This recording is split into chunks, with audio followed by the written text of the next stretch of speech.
नमस्कार दोस्तों, स्वागत है आज के भगवत गीता श्लोक नंबर 1.19 यानी कि श्लोक नंबर 19 आत्मिक गहराई के साथ। चलते हैं, पहले श्लोक को पढ़ेंगे, फिर श्लोक के अर्थ को जानेंगे, फिर आत्मिक दृष्टिकोण से गहराई से हम उसको इस श्लोक का अर्थ समझेंगे। तो चलते हैं, पहले श्लोक को पढ़ते हैं। श्लोक है सघोषो धार्त राष्ट्राणम हृदय यानी व्यदार्यत नभश्च पृथ्वीयम चैव तुमूलो अभय नुनादयन। इस श्लोक का अर्थ है, उन शंखों की ध्वनि ने आकाश और पृथ्वी को गुंजायमान कर दिया और धृतराष्ट्र के पुत्रों ने हृदय को भय से कपा दिया। अब हम आत्मिक दृष्टिकोण से गहराई से समझेंगे। ध्वनि जो आपकी आंतरिक जागरूकता की गूंज, आत्मा की शक्ति का प्रकटीकरण से हम इसको मतलब से समझते हैं। जब आत्मा यानी कि कॉन्शियसनेस जागृत होती है और अपनी जागरूकता की ध्वनि यानी कि शंख करती है, तो यह केवल भीतर ही नहीं गूंजती बल्कि बाहर के जीवन के अंधकार और भय को चीर देती है। यह वह ध्वनि है जो आपकी आत्मा के गहरे कोने को जागृत करती है और कहती है, डरो मत, जागो। इसमें यह बताया गया है कि जब हमारी आत्मा यानी कि कॉन्शियसनेस, जब आत्मा हमारी जागृत होती है ना, तब अपनी जागरूकता की जो ध्वनि, जो शंख बजती है ना, तो यह केवल भीतर ही नहीं घुसती, ये भीतर ही नहीं घुसती, बाहर के जीवन में भी अंधकार और भय, जो हमारे अंधकार और भय से हमें घेरे रहती है ना, उस अंधकार और भय को चीर देती है। यह ध्वनि जो आपकी आत्मा के गहरे कोने को जागृत करती है, जो गहरा कोना होता है ना, उसको चीरते हुए उसको जागृत करती है और कहती है, डरो मत, जागो। यह शंख की ध्वनि हमारे भीतर उन सभी विचारों और भावनाओं को हिला देती है जो हमें कमजोर और भयभीत करती है। यह वह प्रचंड ध्वनि है जो आपके भीतर के संदेह और अवरोधों को तोड़ने के लिए आती है। ये जो शंख की जो ध्वनि होती है ना, हमारे भीतर उन सभी विचारों, मतलब जो भी विचार आपका आते हैं, विचार या भावनाएं, उन सभी को हिला के रख देती है और हमें जो कमजोर, मतलब जो हमें कमजोर और भयभीत करती है ना, यह वह प्रचंड ध्वनि है जो आपके भीतर का संदेह और अवरोधों को तोड़ने के लिए आती है। मतलब जो हमारे अंदर कमजोर और भयभीत चीज रहती है ना, और जब ये प्रचंड ध्वनि जब आपके अंदर आती है ना, तो ये भीतर के सारे संदेह और अवरोधों को तोड़ने के लिए आती है। धृतराष्ट्र अंधकार का प्रतीक जो है, धृतराष्ट्र के पुत्र यहाँ आपकी उन्हीं भौतिक इच्छाओं, अहंकार और उन मानसिकताओं का प्रतीक है जो आपको जकड़ कर रखती है। जब आपके भीतर आत्मा जागृत होती है तो इन नकारात्मक भावनाओं का हृदय विदीर्ण हो जाता है। शंख की ध्वनि उन मानसिक धारणाओं को तोड़ देती है जो आपको सीमित करती है। धृतराष्ट्र के पुत्र जो उनकी भौतिक इच्छाएं, अहंकार, मानसिकताओं का जो प्रतीक है, जो आपको जकड़ कर रखती है। आपके जो जीवन होता है ना, उस जीवन में ये जो भौतिक इच्छाएं, अहंकार और ये सारी मानसिकताओं को क्या आपको एकदम पकड़े रहती है और ये आपको छोड़ती नहीं है। लेकिन जब आपका आत्मा अंदर से जागृत होता है ना, जैसे ही आपका अंदर से जागृत हुआ आत्मा, वैसे ही ये सारे नकारात्मक भावनाएं आपके हृदय से निकल जाएंगे धीरे धीरे।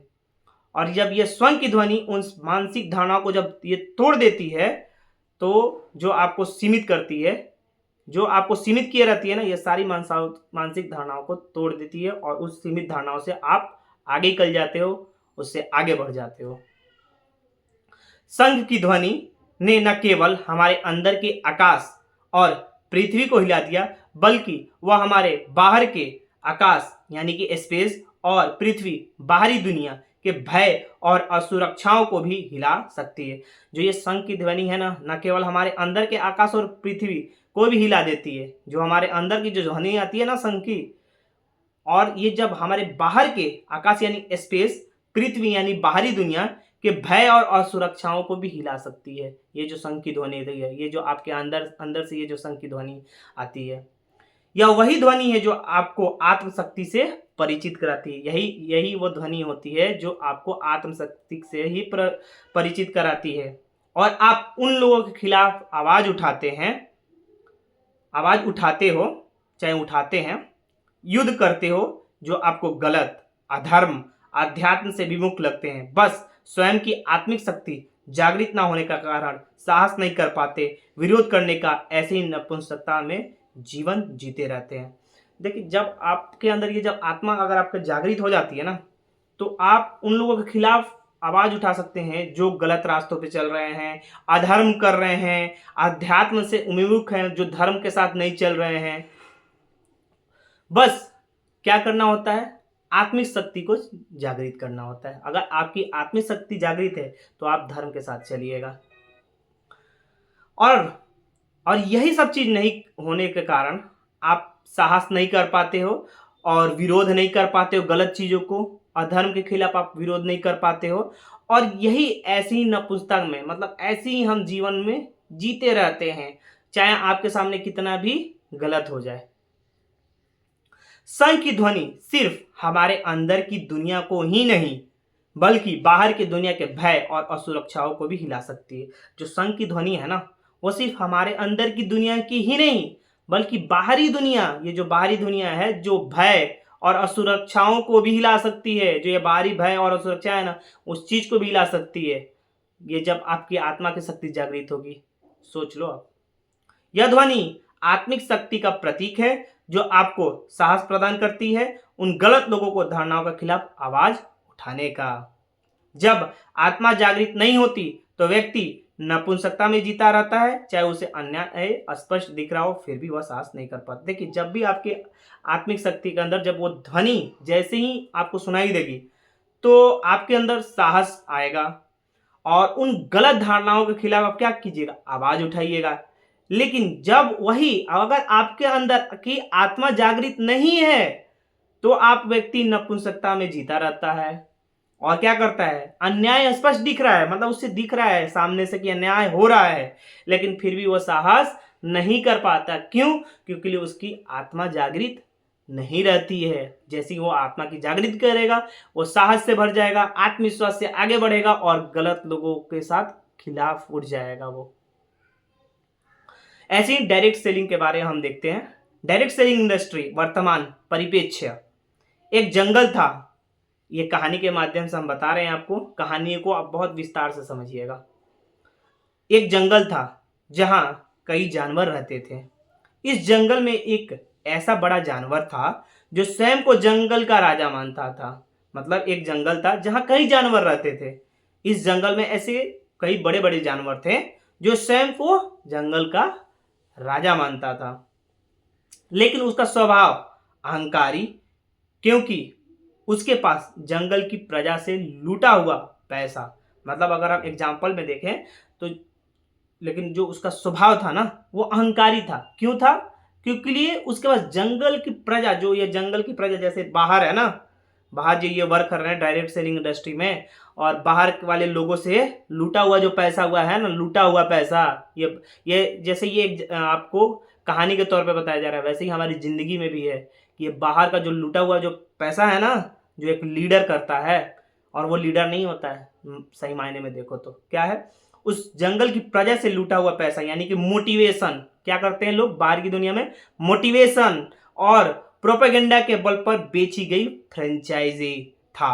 क्या करते हैं लोग? मोटिवेशन के नाम पे इस बाहरी दुनिया में ना, ये तो कहानी के माध्यम से बता रहे हैं ना, ये जो बाहरी दुनिया है ना, क्या लोग कैसे लूटते हैं डायरेक्ट सेलिंग इंडस्ट्री में? सिर्फ मोटिवेशन के नाम पे, फ्रेंचाइजी के नाम पे। यार इतना फ्रेंचाइजी ले लो, 1 लाख लगा दो, 2 लाख लगा दो, चाहे प्रोडक्ट बिके चाहे नहीं बिके, आदमी की जिंदगी भले बर्बाद हो रही हो, वही करते हैं। और प्रोपेगेंडा के बल पे बेची गई फ्रेंचाइजी, इसी चीजों के चलते मोटिवेशन पे मोटिवेशन। लेकिन एक समय वो भी जागृत उसको हो जाता है कि हमारे साथ गलत हो रहा है। देखिए कैसे वह अपनी ताकत का दिखावा करते हैं। वह अपनी ताकत का दिखावा करते हुए जंगल के अन्य जानवरों को नीचा दिखाने की कोशिश करता था। अब ये भी चीज होता है कि जो हमारी आसपास के जो ये डायरेक्ट सेलिंग इंडस्ट्री जो चल रही है, बहुत सारे ऐसे लोग हैं क्या करते हैं कि वो अपने ताकत का दिखावा करते हैं और मतलब और जो बाकी लोग हैं उसको नीचे दिखाते हैं, को नीचे दिखाने की कोशिश करते हैं। वह अक्सर बड़े मंच पर जाकर गर्व से कहता है, मैं ही इस जंगल का असली शासक हूँ, मैं ही इस जंगल का असली शासक हूँ। मतलब बड़े बड़े स्टेजों पर चले जाएंगे, बड़े बड़े मंत्रियों से मिल लेंगे, बड़े बड़े मंच पे जाके कहेंगे मैं ही इस डायरेक्ट सेलिंग इंडस्ट्री का राजा हूँ। जैसे इस कहानी में बताया जा रहा है कि मैं ही इस जंगल का असली शासक हूँ। क्या बोलेगा कि मैं ही इस डायरेक्ट सेलिंग इंडस्ट्री का असली शासक हूं, मैं ही राजा हूं, मेरे ही से शुरुआत होता है डायरेक्ट सेलिंग, ऐसा वो बोलते हैं। मैंने ही इस जंगल की सारी समस्याओं को हल किया है। क्या कहेंगे, मैं ही इस डायरेक्ट सेलिंग इंडस्ट्री का सारी चीजों को हल किया है और मेरे अलावा कोई इस जंगल में कुछ नहीं कर सकता। और क्या कहेंगे, इस डायरेक्ट सेलिंग इंडस्ट्री में मेरे अलावा कोई कुछ और कर ही नहीं सकता है, मैं जो कर रहा हूं ना उससे बढ़कर है। मतलब अपने ही को शासक मानेंगे, अपने ही को राजा मानेंगे। बड़े बड़े मंचों पर, बड़े बड़े स्टेजों पे, बड़े बड़े नेताओं से, बड़े बड़े मंत्रियों से, बड़े बड़े मतलब हर चीज से फोटो खिंचवा खिंचवा के भेजेंगे, वीडियो बनाएंगे, सब चीज भेजेंगे आपको, वही दिखाएंगे, आपको दिखाते रहेंगे बार बार। और मोटिवेशन पे मोटिवेशन, फ्रेंचाइजी पे फ्रेंचाइजी, झूठी आवश्यकताओं के माध्यम से वो बेच बेच के आपको खोखला कर देते हैं। और क्या कहेंगे, बाकी जानवर मेरे सामने कुछ भी नहीं है। क्या कहेंगे कि बाकी लोग मेरे सामने कुछ नहीं है, मेरे से ही शुरुआत होती है, ऐसा बोलेंगे। वह कहता है, मैं इस जंगल के लिए लड़ा हूं क्योंकि मैं सबसे बुद्धिमान हूं और मेरे निर्णय ही सही है, बाकी जानवरों का कोई महत्व नहीं है। और ये डायरेक्ट सेलिंग इंडस्ट्री के बाहर में क्या कहेगा वो, मैं ही इस मतलब मैं ही इस डायरेक्ट सेलिंग इंडस्ट्री के लिए लड़ा हूं। अरे और कोई लड़ाई नहीं है, बस वही लड़ा है, बस ये समझ जाओ। और क्या कहेगा, क्योंकि मैं ही सबसे बुद्धिमान हूं। और क्या बोलेगा, मेरे निर्णय ही सही है। क्या, मैं ही बुद्धिमान हूं और जो मैं निर्णय लेता हूं वही सही है। बाकी क्या कहेगा, बाकी जानवरों का कोई महत्व नहीं है, बाकी जो कर रहे हैं वो सब तो भाड़ में जाए, यही सोचेंगे वो। हालांकि उस जंगल में कुछ शेर थे जिनकी आत्मा जागृत थी। हालांकि उस जंगल में असली भी शेर थे जिनकी आत्मा जागृत थी। उन्होंने देखा कि यह अहंकारी शेर अपनी ताकत का गलत इस्तेमाल कर रहा है और जंगल के जानवरों को भ्रमित कर रहा है। मतलब जो डायरेक्ट सेलिंग इंडस्ट्री में जो सच्चे लीडर होते हैं ना, वो गलत का साथ नहीं देते हैं और अधर्म के खिलाफ होते हैं, धर्म के साथ होते हैं और वो उसके खिलाफ आवाज उठाते हैं, वही लिखा हुआ है। और जंगल के जानवरों को मतलब आसपास के लोगों को जो भ्रमित कर रहे थे उनके खिलाफ वो हो जाते हैं। जागृत शेरों ने महसूस किया कि जंगल की सच्ची ताकत ज्ञान और सहयोग में है, ना कि सिर्फ शक्तिशाली दिखने और जंगल के लोगों को भ्रमित करने में। मतलब जो जागृत होते हैं, मतलब जो जागृत इंसान हमारे इस दुनिया में, शेरों को मान लो कि जैसे हम जागृत शेर, जो आपके अंदर से आवाज आती है, जो ध्यान करते हैं। और उन्होंने महसूस किया कि इस डायरेक्ट सेलिंग इंडस्ट्री में सच्ची ताकत क्या है। आपका डायरेक्ट सेलिंग इंडस्ट्री में कभी भी ध्यान रखिएगा, डायरेक्ट सेलिंग इंडस्ट्री में सच्ची ताकत ज्ञान और सहयोग है, एक दूसरे के साथ चलना, टीम वर्क करना। डायरेक्ट सेलिंग यही है, एक दूसरे के साथ मिल के काम करना, एक दूसरे के साथ हाथ में हाथ मिला के चलना, वही ताकत का ज्ञान है, वही सहयोग है और उसी से हम आगे बढ़ सकते हैं। और सहयोग ही आपको एक दूसरे को आगे बढ़ाता है। लिखा है, न कि सिर्फ शक्तिशाली दिखने और जंगल को लोगों को भ्रमित करने में। और ये लोग क्या करते हैं, ये ना किसी को शक्तिशाली दिखाते हैं, ना लोगों को भ्रमित करते हैं, बल्कि आगे आते हैं और अपने क्या करते हैं, अपने ज्ञान को सबके पास बांटते हैं कि ऐसे वर्क होता है। और क्या करते हैं, सहयोग करते हैं, चाहे वो हर कैसी भी परिस्थिति में हो, कठिन परिस्थिति में भी क्यों ना हो, लेकिन वो आपका साथ देते हैं। ऐसे शेर होते हैं, यही लीडर होता है, इसी को हम लीडर बोलते हैं डायरेक्ट सेलिंग इंडस्ट्री में, एक असली राजा इसी को बोलते हैं। और ऐसे ही राजा मेरे गुरु हैं, मिक्की यदुवंशी, मेरे मुकेश यादव सर। इन जागृत शेरों ने मिलकर उस अहंकारी शेरों के खिलाफ आवाज उठाई। मतलब जो ये जागृत शेर हैं, क्या किए, आवाज उठाना शुरू कर दिए। किसमें, डायरेक्ट सेलिंग इंडस्ट्री में आवाज उठ चुका है, शंख बज चुका है और स्टार्ट हो चुका है। किसके माध्यम से, Indian direct selling Bhagat Singh association के माध्यम से। उन्होंने जंगल के अन्य जानवरों को बताया कि जंगल की असली शक्ति किसी एक विवेकहीन, क्योंकि वो शरीर से बड़ा है, कि बड़ाई में नहीं बल्कि सभी के साथ मिलकर चलने में है। मतलब भगत सिंह, जो Indian direct selling Bhagat Singh association है, जो सभी को बता रहा है कि हमें एक साथ सच्ची और असली शक्ति के साथ बढ़ना चाहिए। विवेकहीन होना चाहिए, ना कि शरीर से बड़ा होना चाहिए। अपने अंदर से जागृत होकर और सभी साथ में मिलकर चलिए, उस ज्ञान का उपयोग कीजिए और आगे आप बढ़िए। उन्होंने बताया कि इस जंगल की नींव ज्ञान, शिक्षा और आपसी सहयोग पर आधारित है, ना कि केवल दिखावे और मोटिवेशन पर। देखिए, डायरेक्ट सेलिंग इंडस्ट्री कभी भी मोटिवेशन पे नहीं चल सकता है। मोटिवेशन पे आप कितना दिन चल सकते हो? 1 दिन, 2 दिन, 1 महीना, ज़्यादा से ज़्यादा 1 साल। लेकिन क्या मोटिवेशन से क्या आप कुछ नहीं पाओगे, जीरो का जीरो। और जो ये लीडर करते हैं ना, वो आगे चल के वो खुद ही जीरो हो जाते हो और बाकी के लोगों को भी ज़िंदगी खराब करते हैं। क्यों नहीं समझ रहे हो आप लोग? डायरेक्ट सेलिंग इंडस्ट्री का नींव सिर्फ ज्ञान, शिक्षा और आपसी सहयोग पर ही आधारित है। और जब आप आपसी सहयोग और ज्ञान और शिक्षा जब स्प्रेड करोगे, लोगों को अंदर बांटोगे, तो एक दूसरे को ऐसे ही बढ़ाते बढ़ाते आप भी बढ़ जाओगे और लोग भी बढ़ जाएंगे। समझो, आप लोग समझो इस चीजों को कि हम ऐसे ही आगे बढ़ सकते हैं।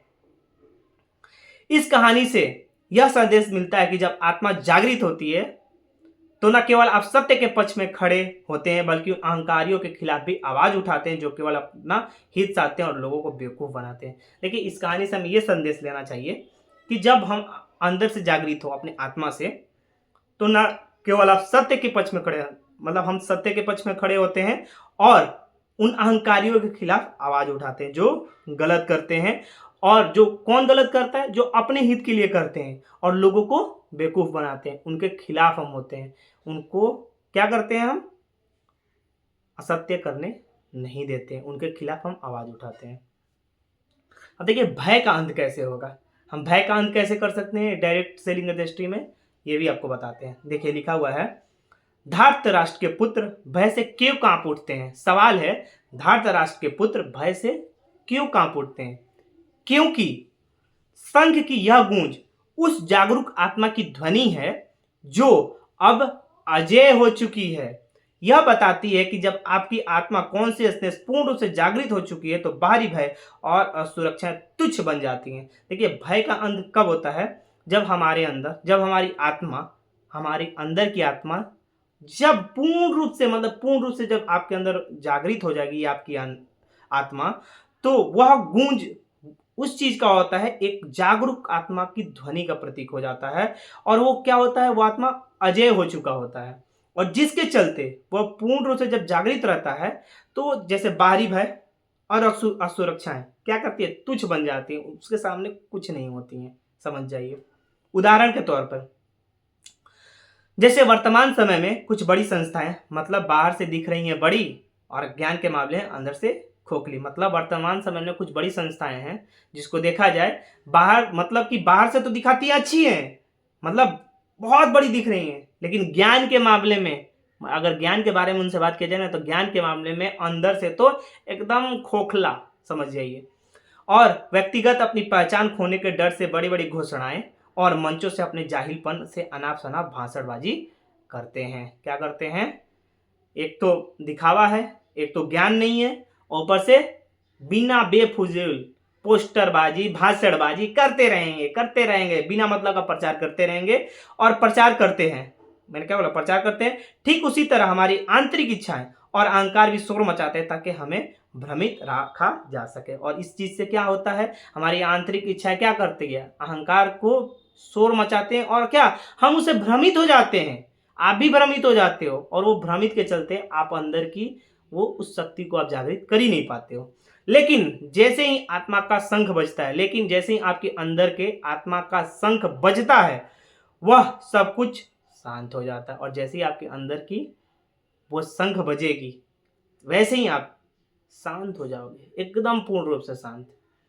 भीतर का अडिग विश्वास और संकल्प इस शोर को चीर कर नई दिशा बनोबेस्टो शिक्षित देता है। भीतर का जो हमारा अडिग विश्वास है, जो इस संकल्प को, शोर को चीर कर नई दिशा की तरफ बढ़ता है। और क्या बोलता है? बनो बेस्टो और शिक्षित, मतलब अपने आप को बेस्ट बनाओ और अपने आप को शिक्षित करो और आगे बढ़ते जाओ। आत्मिक ध्वनि और आपका जीवन, जो आपकी आत्मिक ध्वनि है और आपका जीवन, उसके बारे में है। जब आप अपनी आत्मा, स्वयं की आंतरिक आवाज, क्या जब आप अपनी आत्मा यानी कि आपकी स्वयं की आंतरिक आवाज सुनते हैं। जब हम सुनते हैं तो यह वह नाद है जो आपको यह बताता है कि जीवन में कोई भी चुनौती आपको परास्त नहीं कर सकती है। जब हम अपने स्वयं की आंतरिक आवाज को सुनते हैं तो ये नाद क्या आपको बताती है कि जीवन की कोई भी चुनौती आ जाए आपके सामने, आप उसको परास्त जीवन में कोई भी चुनौती आपको परास्त नहीं कर सकती। मतलब जीवन की कोई भी चुनौती आपको आ जाए ना, वो आपको परास्त नहीं कर सकती है, उससे आप आगे निकल जाओगे। यह गूंज उस बाधा को दूर करती है जो आपको रोकने की कोशिश करती है। यह गूंज जो होती है ना, उस बाधा को दूर करती है जो आपको रोकती है। महसूस करें आंतरिक जादू। यहां से आपको अपने अंदर के वो आंतरिक जादू को महसूस करना है। आपके आत्मा आंतरिक जो आपके अंदर जो जादू चल रही है उसको महसूस कीजिए। आइए इस श्लोक को अपने भीतर गहराई से महसूस करें। जो मैंने इस सारे श्लोक के बारे में बताया, इस श्लोक को आप अपने अंदर महसूस कीजिए। और जब आप महसूस कीजिएगा तो क्या होगा, शंख की वह प्रचंड ध्वनि आपके भीतर की कमजोरियों को हिला रही है। वह आवाज कह रही है, तुम सक्षम हो, तुम्हें अब कोई रोक नहीं सकता। ये आपके अंदर से आवाज आएगी। क्या आएगी, फिर दोबारा बोल रहा हूं, तुम सक्षम हो, तुम्हें अब कोई नहीं रोक सकता। ये आपके अंदर से आवाज आएगी और वहां से आप आगे बढ़ोगे। आपके जीवन की युद्ध, संघर्ष और संघ की अंतिम ध्वनि आपके भीतर की शक्ति है। जो जीवन की युद्ध यानी कि संघर्ष जो होता है ना, वो शंख की अंतिम ध्वनि है जो आपकी भीतर की शक्ति है। कभी भी आप महसूस करो आपकी वो भीतर की शक्ति है। और अब यह समय है कि आप अपने भीतर की शक्ति को पहचानो, और यही समय है कि आप अपनी शक्ति को पहचानो और उस डर और असुरक्षा को समाप्त करें जो आपको रोक रही है। और क्या करें, आप अपने डर और असुरक्षाओं को समाप्त करें, उसको रोकें, उसको आगे आने ना दें और आप आगे बढ़ें। शंख की यह गूंज आपको याद दिलाती है कि आप अपराजय हैं। शंख की यह गूंज आपको हमेशा याद दिलाती है रहेगी कि आप अपराजय हैं, मतलब आप जीते हुए इंसान हैं। आप आगे बढ़ते जाओ, आप सफलता की ऊंचाइयों पर जाओगे, आप कभी असफलता नहीं लोगे। ये आपके अंदर से ये शंख की गूंज का प्रतीक है। अब है जाते जाते आपसे सेल्फ रिफ्लेक्शन टिप, यानी कि आपसे सवाल। और आज एक नई नजरिए से आपसे सवाल है, क्या कि अब यह आप पर निर्भर है। क्या, पहले तो हम पूछते थे क्या, लेकिन अब यह आप पे निर्भर है कि आपको अपने से पूछना है कि आप क्या है। क्या आप अपने भीतर का शंख बजाएंगे? सवाल है आपसे, क्या आप अपने भीतर का शंख बजाएंगे? क्या आप अपने भय और असुरक्षाओं को समाप्त करेंगे? यह भी आपसे सवाल है। क्या आप अपने भीतर की शक्ति को पूरी तरह से प्रकट करेंगे? यह आपसे सवाल है। जाते जाते मेरे गुरु ने अंतिम विचार के रूप में 2 लाइन बोला है सर ने। पहला जो है, जब आपकी आत्मा जागृत हो जाती है तो बाहरी भय और असुरक्षाएं तुच्छ हो जाती हैं। जो मेरे गुरु मुकेश यादव सर यानी कि मिक्की यदुवंशी सर ने मेरे बोला है, मेरे गुरु ने बोला है। दूसरा है, आपका सबसे बड़ा युद्ध बाहरी नहीं, जो आपका सबसे बड़ा युद्ध है वो बाहरी नहीं है, आंतरिक होता है, यानी कि अंदर से होता है। और उसकी विजय आपकी आत्मा की शक्ति में निहित है। और उसकी विजय जो आप अंदर, जैसे ही आप आत्मा से जुड़ोगे तो आत्मा की शक्ति में, मतलब आपके अंदर है, आपका जो आत्मा है ना उसी के अंदर है। ये मेरे गुरु ने बताया है। तो चलते हैं फिर। जय श्री कृष्णा। लाइक करें, शेयर करें और सब्सक्राइब करें। नमस्कार।